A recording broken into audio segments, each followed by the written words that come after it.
You mentioned earlier the Kanye show, and he invited you, and you did some things. And what was that like to see Kanye back in his element? Because look, he said some things that I don't necessarily agree with, Yes. but there's no arguing, there's no denying the talent. No. From a creative side, from a producer side, from a rapper side, there's no denying he's one of the historically greats. Absolutely. But I think it's kind of gotten overshadowed by some of the things that he said and some of the things that he's done.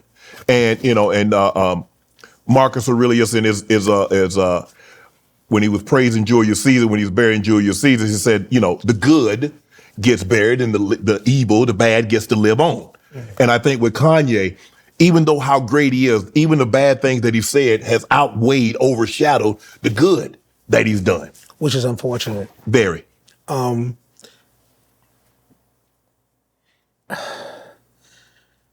I can't really speak in defense of his decisions. Yes.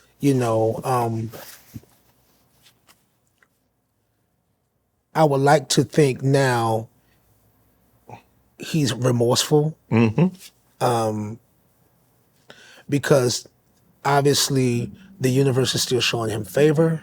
Yeah. And I hope that we can be as forgiving, for someone in their time of humanity. Mm-hmm. Maybe he was trying to make a point. Maybe there was some validity in what he was saying. Mm-hmm.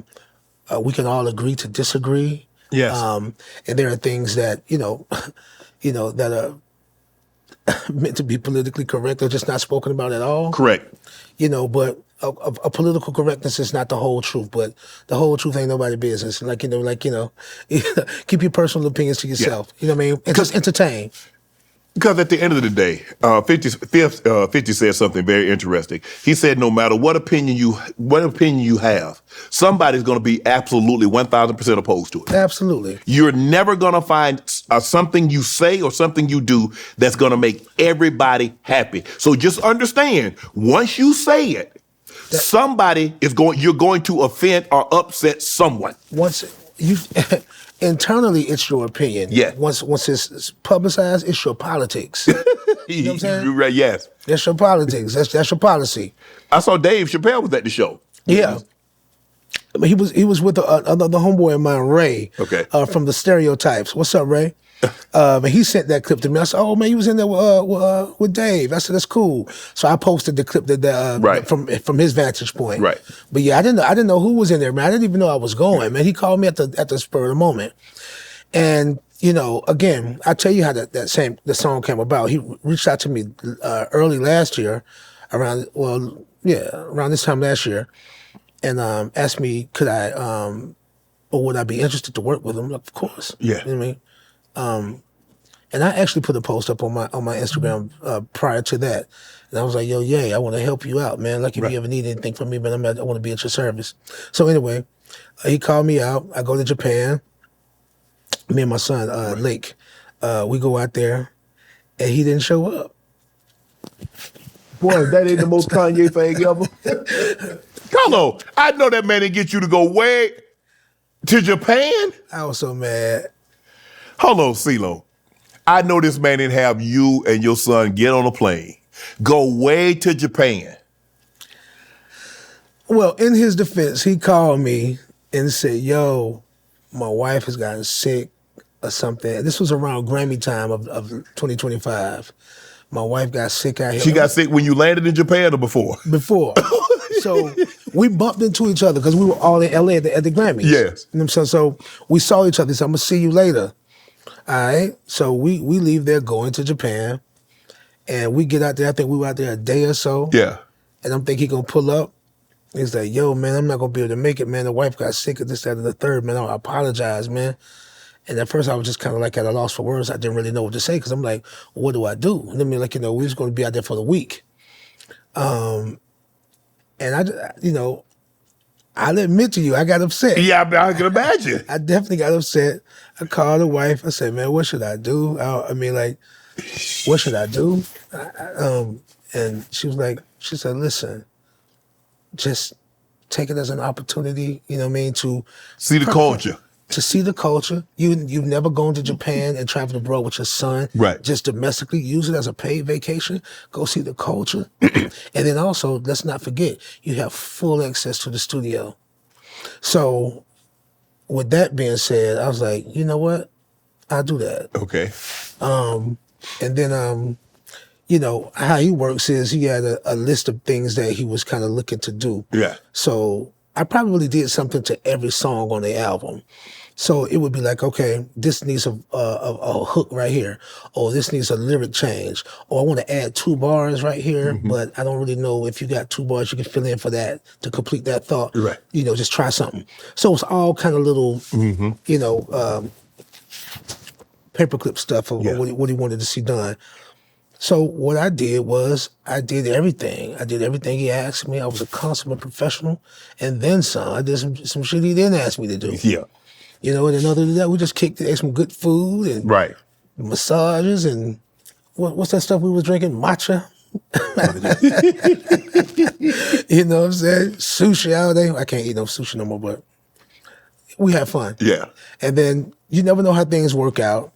A year later, they want to put the record out because a version of this album came out and I wasn't on that version. So it leaked out and whatever happened with it. And I said, oh, I guess that's it. You know what I mean? And I moved on from it because I'm not really one to hold grudges for too long. So, yeah, they called me, hey, man, I want to thank you for being a part of the record. And yeah, it's one of my favorite records, the one that we did together. And people don't know, we got a long history. Kanye produced 2 records on the Goody Mob's album, World Party. Really? But we didn't know it was him. Yeah. Yeah. Because he was working with Derek D. Angeletti at the time. So we thought it was him, but it was really some Kanye tracks. Right. So yeah. But that's it. And so then he asked me, I said, look, man, hey, congratulations. Good to see you back, baby. Loving it. If you ever need anything from me, man, I'm here for you. Right. He was like, okay, well, can you come to LA tomorrow? And I was like, He really like working last minute, doesn't he do. I said, I don't know. I actually had some stuff planned. Right. I had a whole event that I was about to be doing in Atlanta for 404 Day. Yeah. So, but we talked, and I was like, the wife again, shout out to Shani. That's an opportunity. She was like, it's an opportunity. You know what I mean? I said, okay. And we got it done. And I left her the next day. So I was supposed to be on both shows. Right. But we didn't get there in time enough to rehearse and go through the exercise of the harnessing and, you know. Yeah. They had to make sure they safeguard that situation. As you can see, it was pretty. It was the most beautiful and elaborate stage. That production was unbelievable. I've ever seen. Yeah. It's amazing. And on that, you know, it's merited. You know what I mean? Like that, he's one of our most influential, most unconventional, you know, man, creative geniuses, you know. And I'm big enough to say that. I'm big enough my brother. So I'm big enough to do it. You know what I mean? Like, it was great. It was phenomenal to be asked, invited, included, you know what I mean? Like, and a part of, like, I mean, I'm humble. And hey, man, I just separate my church and stayed on that. You know what I mean? And let the bullshit blow in the breeze. Yeah. I recently read that Kanye got 0 publishing royalties from Through the Wire. Shaka Khan's David Foster, Tom King, Cynthia Wells took 100% of the publishing right as part of the sample clearance. I can see that. So in other words, that means he didn't get it cleared from them. Well, what happens? He definitely got it cleared, or else it would have been. It wouldn't have come out. No, it would have been a legal suit. Right. So what happens is when you use a master usage, a master sample, you sample all the musicians, the writers. So everybody would need to have sign off on it. Absolutely. So that's what happens. But you could do it. You could do a replay or interpolation. I'm pronouncing that right? Interpolation. You know what I mean? So there's different variables, you know, that come at a lesser tax. You know what I'm saying? But a master sample with the voice of Miss Shaka Khan as well. Yeah, you got to pay for it. No doubt. Damn. He didn't get. I mean, that song was hot, but everybody knew it was Shaka Khan through the you know. Absolutely. Through the He freaked it though. He did, and that's happened a couple of times in record. So that's common, huh? Yeah, it can be. Oh, But then again, sometimes it's worth paying for. Yeah.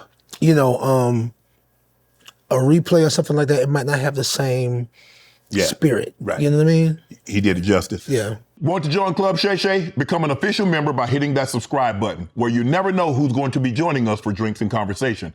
Don't be late to the party, because you know we like to do something before two something.